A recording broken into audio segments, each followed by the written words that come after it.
വിവാഹം കഴിഞ്ഞിട്ട് പിന്നെ മിസ്സസ് ഇവിടെ വന്നു. പിന്നെ വന്ന് ഞങ്ങൾ ശിവാജിനഗറിൽ ഒരു 3 വർഷമാണ്. അത് കഴിഞ്ഞ് വീണ്ടും ചെമ്പൂർ തിലക് നഗർ എന്നൊരു സ്ഥലത്ത് കയറി. അവിടെ നിന്ന് 2002 മുള്ളണ്ടിൽ എത്തുന്നത്. ഇവിടെ 2002 ഓഫീസ് സ്ഥാപിക്കുന്നത്. ഈ ഓഫീസ് സ്ഥാപിക്കുന്നത് ഇത് സ്വന്തമായ സ്ഥലമാണ്. സ്വന്തമായ സ്ഥലമാണ്. സ്ഥലം വാങ്ങി. അപ്പോൾ ശരിക്കും പറഞ്ഞാൽ കഴിഞ്ഞ വർഷങ്ങൾ തൊട്ട് ഇങ്ങനെ മുന്നേറ്റമായിരുന്നു. അതായിരുന്നു. അപ്പോൾ വ്യക്തമായ ലക്ഷ്യബോധം ഉണ്ടായിരുന്നു ശരിക്കും. തീർച്ചയായിട്ടും ഇപ്പോഴും ശരിക്കും പറഞ്ഞാൽ ഇവിടുന്ന് ഇനി ഒറിജിനലോട്ട് പോകണമെന്നുള്ള ആഗ്രഹമുണ്ട്. ഇപ്പോൾ ഇവിടുത്തെ ബിസിനസ്സും കാര്യങ്ങളും അതിനെക്കുറിച്ച് വിശദീകരിക്കാം.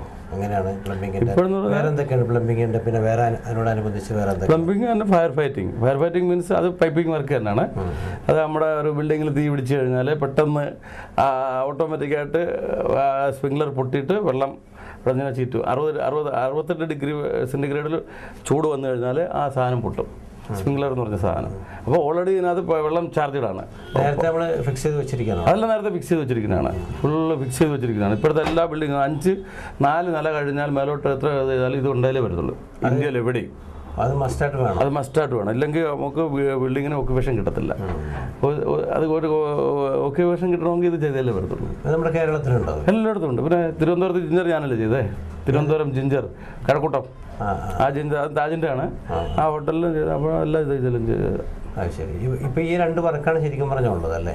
അല്ലല്ല മെയിനായിട്ട് എൻ്റെ പ്രൊഫഷൻ എന്ന് പറഞ്ഞാൽ പ്ലംബിംഗ് ആൻഡ് ഫയർ ഫൈറ്റിംഗ്. ഇവിടെ മെയിനായിട്ടുള്ള വലിയ ഹോട്ടൽസൊക്കെ താങ്കളാണ് ചെയ്യുന്നത്? വലിയ എന്ന് പറഞ്ഞാൽ ഇപ്പോൾ താജ് ചെയ്യുന്നുണ്ട്, റിലയൻസിൻ്റെ ഉണ്ട്, പിന്നെ ഹിന്ദുജയുടെ ഉണ്ട്, പിന്നെ നമ്മുടെ ഓർബിറ്റ് കോർപ്പറേഷൻ, പിന്നെ വാദ്വ ബിൽഡേഴ്സ്, അതൊക്കെ ഹോട്ടൽ. പിന്നെ റെഡിസൺ ഹോട്ടൽ, പിന്നെ ഹിന്ദുജ, ലീലാവതി, ഇങ്ങനെയുള്ള സ്ഥലങ്ങളിലാണ്. ലീലാവതി ഹോസ്പിറ്റൽ, ലീല ഹോട്ടലിൽ വർക്കുണ്ടായിരുന്നു. ഗോവ ലീല പ്രൊജക്ട് ചെയ്തിട്ടുണ്ട്. അതൊരു കോൺട്രാക്റ്റ് അല്ലേ. ഒരു കോൺട്രാക്ട് കഴിയുമ്പോൾ അത് അവിടുന്ന് മാറും. എന്നാൽ സ്ഥിരമായിട്ട് ഉള്ളതെന്ന് പറഞ്ഞാൽ താജ് പ്രസിഡന്റ് അവിടെ മെയിൻ്റനൻസ് പ്ലസ് പ്രൊജക്ട് വർക്ക്. ഇത് രണ്ടും അവിടെ നിന്നാണ് തുടങ്ങിയത്. അത് ഇപ്പോഴും അവിടെ തന്നെ ഉണ്ട്. അത് മലയാളി നടത്തുന്ന ഹോട്ടലാണോ? അല്ല താജ്, അത് താജിൻ്റെ ടാറ്റയുടെയാണ്. അതിൻ്റെ ഓണർ വന്നിട്ടൊരു വേറെ ഒരു സിന്ധിയാണ്. പുള്ളിയുടെ നിന്നും അവർ എന്തുവാ ഷെയർ 40% ഷെയർ ടാറ്റയുടെ പ്ലസ് മാനേജ്മെൻറ്റ് അവരെന്ന് പറഞ്ഞാൽ താജാണ് ഇത് ചലിപ്പിക്കുന്നത്. ഇതിങ്ങനെ ഇപ്പോൾ പറഞ്ഞതനുസരിച്ച് വിജയമുള്ള പറഞ്ഞതനുസരിച്ച് ഇവിടുത്തെ പ്രധാനപ്പെട്ട ഹോട്ടലുകളിലൊക്കെ കോർപ്പറേറ്റ് വർക്കാണ് ഞാൻ ഏറ്റവും കൂടുതൽ ചെയ്തത്. ഒരു കണക്ഷൻ വരുന്നതായിരിക്കും. നമ്മുടെ വർക്കിൻ്റെ ക്വാളിറ്റി ഇപ്പോൾ മുകേഷ് അംബാനിയുടെ ഫേമസ് ഇന്ത്യയിൽ വേൾഡിൽ തന്നെ ഫേമസ് ആയ ബിൽഡിങ്ങാണ് ആൻറ്റിലിയ. ഇപ്പം പണിതീരായി അതിൻ്റെ പ്ലംബിങ്ങിൻ്റെ വർക്ക് ഞാനാണ് ചെയ്യുന്നത്. അപ്പം മലയാളി ഇവിടെ എത്തിച്ചേരാത്ത മേഖലകൾ കുറവാണ് ശരിക്കും പറഞ്ഞത്. അതാണ് ഒരുപാട് മലയാളികൾ. പക്ഷേ ഇതിനെല്ലാം കൊണ്ടുവന്നത് നമ്മൾ ഏറ്റവും കൂടുതൽ സഹായിക്കുന്നത് മിസ്റ്റർ ഫിലിപ്പും MG സ്റ്റീവനുമാണ്. അത് പ്രവീൺ. കാരണം അവരാണ് മുന്നേ അവിടെ എത്തുന്നത്. അവരെത്തിയിട്ട് നമുക്ക് സപ്പോർട്ട് ചെയ്ത് പിന്നെ നമുക്ക് വേണ്ട എല്ലാ സഹായങ്ങളും ചെയ്തു തരും. ഇങ്ങനൊരു ഓഫീസ് ഇടാനൊക്കെ പ്രചോദനം തന്നത് മിസ്റ്റർ MG ഫിലിപ്പും സ്റ്റീവനുമാണ്. അവർ ഇലക്ട്രിക്കൽ വർക്ക്, ഞാൻ പ്ലംബിങ്ങിൻ്റെ വർക്ക്.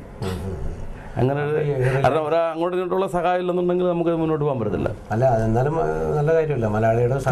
തീർച്ചയായിട്ടും പുള്ളിയുടെ സഹായം ഇപ്പോഴും ഉണ്ട്, എപ്പോഴും ഉണ്ട്. അല്ല നമ്മളെ മലയാളം വിട്ട് പുറത്തു വന്നിട്ടും ആ സഹകരണം നിൽക്കണ എപ്പോഴും തീർച്ചയായിട്ടും അത് നിങ്ങൾ എടുത്തു പറയുകയും ചെയ്യുന്നു. അതും വലിയ കാര്യം തന്നെയാണ്. അല്ല അല്ലെങ്കിൽ തന്നെ നമുക്ക് നിലനിൽപ്പില്ലല്ലോ. കാരണം അങ്ങനെ അത് മറന്നു കഴിഞ്ഞാൽ ജീവിക്കാൻ പറ്റത്തില്ലല്ലോ. ഇതെല്ലാ സ്ഥലങ്ങളിലും താങ്കൾ പോവുമോ? വിസിറ്റിംഗ് പോവും. പിന്നെ എൻ്റെ സ്റ്റാഫ് എല്ലായിടത്തും ഉണ്ട്. ഇപ്പോൾ ഈ ഫാമിലി എത്ര സ്റ്റാഫുണ്ട്? ഇപ്പോൾ ഈ ഫാമിലി എല്ലാം കൂടെ ഒരു 500-600 എന്ന് പറഞ്ഞാൽ വർക്കേഴ്സും സ്റ്റാഫും കൂടെ ചേർത്ത് 500-600 പേരുള്ളൂ. ഒരുപാട് പേര് ഒത്തിരി വർക്കുണ്ട്. ഉണ്ട് 10-15 പ്രൊജക്റ്റ് ബോംബെക്ക് പുറത്തുണ്ട്. ഇവിടെ ഒരു 10ഓളം ജോബ് ഇവിടെ ഉണ്ട്. ഇവിടെ ഇപ്പോൾ ഈ ഓഫീസ് ഇതെല്ലാം വേറെ ഓഫീസുണ്ടോ ബോംബെയിൽ? ഇതിന് വേറെ എൻ്റെ ആദ്യത്തെ വീടുണ്ട്. അതും ഓഫീസായിട്ടാണ് പ്രവർത്തിക്കുന്നത്. ഇതിനകത്ത് കാണാൻ പറ്റും. അത് ഏത് ഭാഗത്താണ്? അതിൻ്റെ ബാക്കായിട്ട് വരും.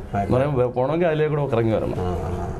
അതിൻ്റെ 2 റൂം വന്നിട്ട് ഒന്ന് അക്കൗണ്ട്സ് ഡിപ്പാർട്ട്മെൻറ്റായിട്ടും ഒന്ന് എഞ്ചിനീയറിംഗ് ഡ്രാഫ്റ്റ്സ് എന്ന് പറഞ്ഞാൽ ഡ്രോയിങ്സ് ഉണ്ടാക്കുന്നത്. പ്ലംബിംഗ് പോകുന്ന വർക്കേഴ്സിൽ അധികം പേരുണ്ടോ?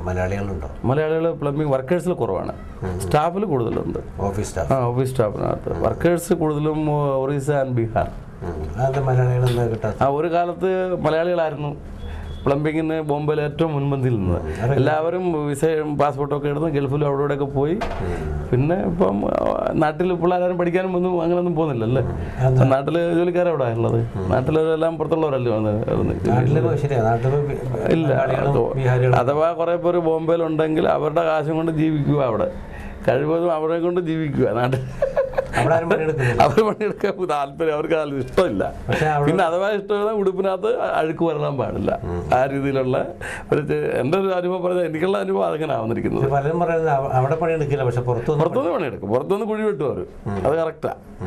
അവിടെ 300 കൊടുക്കാൻ പറഞ്ഞാൽ അവർ ചെയ്യത്തില്ല. ഇവിടെ നമ്മൾ പറഞ്ഞ് കേട്ടില്ല, നമ്മൾ അന്നേരം ആളെ പറഞ്ഞു വിടും. അതുകൊണ്ട് അവിടെ നാട്ടിലത് പറയത്തില്ല.